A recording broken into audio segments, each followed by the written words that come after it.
حبايبي عاملين ايه؟ اخباركم ايه؟ انا طبعا النهارده طالعه عشان ايه اشكركم كلكم. كل انسان كل واحد تفاعل معايا على الصفحه بتاعتي وعلق لي تعليق حلو. طبعا احنا مش هنوصل ولا انا ولا زي هيوصلوا غير بتعليقاتكم وبتشجيعكم لينا، وبجد بجد بشكركم جدا من كل قلبي على كل تعليق حلو وكل لايك حلو وكل مشاركه لصفحتي. انا بشكركم جدا. وتعالوا النهارده نعمل بقى وصفه بسيطه كده، حاجه بسيطه كده، ايه شويه كبده اسكندراني حلوين يستاهلوا بكم. يلا نعملها سوا. يلا بصوا بقى، ايه انا بحب اقطع التومه كده، مش بحب ادقها، بحب اقطعها كده عشان ايه استفيد بريحتها وبطعمها. بصوا، بس مش بحب ان انا ادقها يعني. ايوه تمام. يا دوبك التومه ايه تبتدي انها تطلع ريحتها، وبعدين هننزل بالكبده. اوكي ماشي اهو. طلع بس الريحه بتاعتها. انا هنا حاطه معلقه سمنه وحاطه طبعا معلقتين زيت لان الكبده بتحتاج زيت. فانا حطيت دلوقتي التومه اهي خلاص كده. طب بتطلع الريحه بتاعتها. طبعا الكبده انا غسلاها، انا بحب اغسلها، ما اعرفش احطها كده. تمام، كان بلدي او مستورده. وحط عليها كمان عصره ليمون. هبتدي ان انا هنزل بقى بالكبده كده، بسم الله اهو.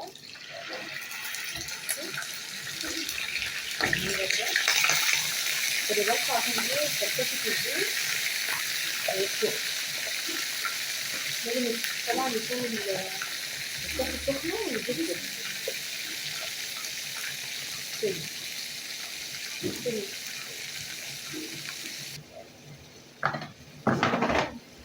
كده هنزل بقى ايه شويه ملح.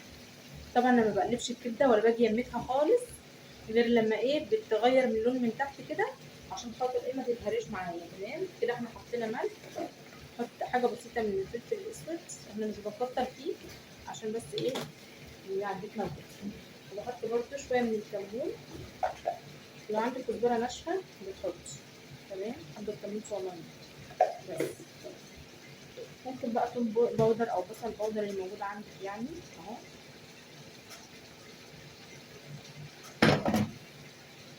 تاخد تقريبا بقى بسيطه كده، من غير ايه، من غير ما اهري الكبده، بالراحه خالص. طبعا انا جايباها ايه متقطعه كبده اسكندراني لان انا بعملها وصفه الكبده الاسكندراني. تمام اهي كده. لازم الماء تكون عاليه عشان الكبده ما تجيبش ميتها. ماشي اهو يا حبيبي بالمنظر ده. هنزل بقى، انا عندي هنا فلفل اخضر مقطعاه بالمنظر ده، ننزل عليه كده بس. وهي كده تبقى يا دوبك هتاخد 10 دقايق تكون استوت. وبنعمل بقى ايه جنبها طحينه، جنبها سلطه خضراء. انا سلقه بتنجان وهتبله قدامكم دلوقتي برده، مش قليه سلقاه عشان ما يتقلاش والزيوت وكده. نسيب بقى الكبده تاخد وتدي مع نفسها شويه قبل ما ايه ما نخلي البتنجان. تمام ماشي يا حبايبي. ده البتنجان بتاعنا اهو، اللي انا قلت لكم ان انا هعمله معاكم. سلقته، حطيته بس في ميه مده 10 دقايق. تمام، لغايه ما سلقته خليته نص سوا، يعني 3/4 سوا عشان ما يتهرش مننا، لان طبعا هيقعد في التلاجة فممكن يتهرس ونزل عن كده. تمام، ودي الدقه اللي انا هعمل بيها. طبعا ما عنديش فلفل احمر، عملت فلفل اخضر عادي خالص اهو. ده البوكس اهوت او العلبه اللي هنحط فيها بتنجان. تمام يلا نبتدي مع بعض اهو. بسم الله. هبتدي ان انا بالسكينه بالراحه كده اهو. امسك البتنجانه بالمنظر ده اهي، مسلوقه وجميله جدا. وطبعا ما نكترش التومه اهي، خليها بسيطه جدا كده عشان ما يبقاش ايه حادق علينا ويتعبنا. وادي الثانيه. على فكره انا يعني بفضل البتنجان المسلوق ده عن المقلي، لانه مش اولا ما بياخدش مننا زيت كتير. تاني حاجه مفيد جدا عن البتنجان المقلي اهو.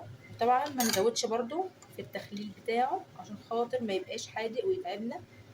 طبعا الحوادق الكتير يا جماعه غلط على الجسم، والحلويات الكتير غلط على الجسم، لان الحوادق الكتير بتعبي ميه في جسمنا وتخلينا نتعب، ويزود الاملاح في جسمنا ما نقدرش نتحرك صراحه يعني. والسكريات نفس النظام برضو، السكر زياده منها مش كويس، بيزود الوزن اهو. كده نكمل بقى الكميه كلها واوريها لكم بعد لما اخلص. ادي يا حبايبي البتنجان بتاعنا اهو بعد ما خلصته. شفتوا المنظر عامل ازاي؟ ما شاء الله يعني. شويه بتنجان تحفه اهو بالبوكس بتاعهم كده، نغطيهم بالمنظر ده ونحطهم بقى فين؟ في التلاجة. دلوقتي بقى تعالوا نعمل كمان شويه طحينه حلوين. الطحينه اللي انا عاملاها في البيت برضو هنعمل شويه طحينه دلوقتي حلوين ونشوف الدنيا فيها ايه، ووريكم كمان الكبده اهي. وادي كمان الكبده بتاعتنا خلاص خلصت اهي، بسم الله ما شاء الله يعني. بصوا الحلاوه، حاجه كده حلويات. دي بقى مع شويه الطحينه والبتنجان المخلل بتاعنا. انا كده خلاص هرفع الكبده كده خلاص، يا استوت كده تمام قوي. ماشي كده طافين عليها. تعالوا بقى نعمل الطحينه واقول لكم بقى اشوفكم في فيديو جديد. ويا ريت تدعموني وتعملوا لي لايكات وتفعلوا لي الصفحه، وعايزه اشوف تعليقاتكم الحلوه وتشجعوني كمان وكمان. ادي الطحينه اهي، دول اخر حاجه على فكره، اخر شويه عندي. دي الطحينه دي انا اللي عاملاها في البيت على فكره. انا عامله لكم فيديو قبل كده لطريقه عمل الطحينه. تمام اهو، حطهم كلهم بقى مش مهم. هنبقى نعمل تاني، هبقى اعمل على فكره لو عايزين الوصفه تاني ممكن اعملها لكم على فكره مره تانيه، او برضو شوفوا في الصفحه هتلاقوها موجوده، بس ممكن اكررها لكم يعني عادي. تمام. هنحط بقى ايه هنا؟ نحط شويه ملح طبعا ما نكترش، كمون طبعا الطحينه بتحب الكمون والملح اهي المنظر ده، وليمونه، عصره ليمونه صغنونه حلوه كده اهي. ماشي يا حبايبي اهي. وبعدين ننزل بشويه خل. ادي الخل بتاعنا، معلقه خل كبيره. ونجيب الميه، طبعا الميه بتاعت الطحينه لازم تكون سخنه او مغليه. تمام اهو، بسم الله. ننزل كده بشويه الميه السخنه. طبعا احنا بنقلب، وكل لما بتحتاج طبعا احنا الطحينه بتتخن، كل لما بتحتاج بنديها تاني. ماشي اهو، ما تزوديش الميه مره واحده عشان خاطر ما تلاقيهاش بقت ايه مصلصله منك، تبقى خفيفه. شوفوا هي تخنت ازاي، بصوا تقلت ازاي. طبعا بقى الطحينه دي مزاج يعني. على فكره انا بحب احط شويه كركم او كاري، بيدوا طعم وبيغيروا من اللون شويه. طبعا هزود الميه تاني شويه لان هي كده تقيله قوي، واحنا مش بنحبها تقيله قوي كده اهو. شوفوا غيرت في اللون، وعلى فكره بتفرق برده في الطعم جدا، بتبقى طعمها حلو قوي قوي يعني. بس وهي دي الطحينه العاديه لاي نوع مشويات، او اي كفته كبده مشويات اي حاجه تاكليها بيها بتبقى جميله جدا اهي. الطحينه عاديه جدا أهي. ماشي كده يبقى احنا خلصنا النهارده الفيديو بتاع النهارده، وصفه النهارده احنا كده خلصناها اهي. ماشي، ده عملنا الطحينه للمشويات، وعملنا البتنجان بتاعنا اهو. دي البتنجان يعني كده احنا عملنا الطحينه، ودي الطحينه والبتنجان بتاعنا. طبعا لو عايزين سلطه خضراء بنعمل، وقولي لي ايه رايكم بقى.